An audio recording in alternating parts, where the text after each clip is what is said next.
Residents of Welland, to God, we were here for something, anything other than this nightmare. But we're not. My hands are shaking, my blood is boiling, and I'm barely holding it together. The last time I stood before you here to speak the truth, I was charged with $800,000 in fines and was facing 8 years in jail. So forgive me for being a little bit shaky, but this is nothing to do with me. The reason I draw that comparison is it didn't even take them 1 hour to all come online, all the staff in this building, and denounce me publicly, try and torch my life. But where are these godless counselors now? Not one of them has the spine to face you, to look you in the eyes and tell you what happened on our soil, in our city. On Friday night, there was an absolute monster named Daniel. I am here burning with rage to tell you exactly what happened, and unfortunately, you're going to feel it rattle your bones. This man who struts around our city, proudly identifying himself as a transgender, smashed his way into a child's home in our community. He didn't knock. He didn't care. He came with evil in his soul, fully clothed, hunting for a victim. That victim was a 3-year-old child who danced through life, who probably sang with joy, whose smile I'm sure could light up the darkest of rooms. She was asleep, safe, or so she probably thought so, in her own home. But Daniel tore that safety to shreds. He unleashed a horror so vile, so depraved, it makes my stomach churn, my fist clench, just to say it. He choked this little 3-year-old girl so bad that her blood vessels popped in her eyeballs. He assaulted her with such brutality that no human should ever known, let a child. We need to put our foot down. This is our community. Our children should be safe in our community.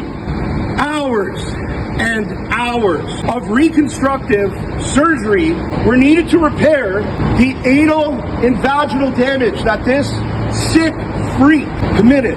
When he was done, he walked out in nothing but his boxers, leaving an unconscious, purple 3-year-old child in her room. She couldn't speak. I'm here to speak for her. She was left to die, abandoned like garbage by a predator who didn't give a damn if she lived or not. This wasn't Daniel's first time either. In 21, he sexually assaulted a young boy in a sickening similar attack, whose mother I was lucky enough to meet tonight. And I will always be here for her and her family going forward. And I will never let anyone child again. And they've arrested these people. They get out the next day. They're drowning in this filth just like we are, and they're too spineless to admit it.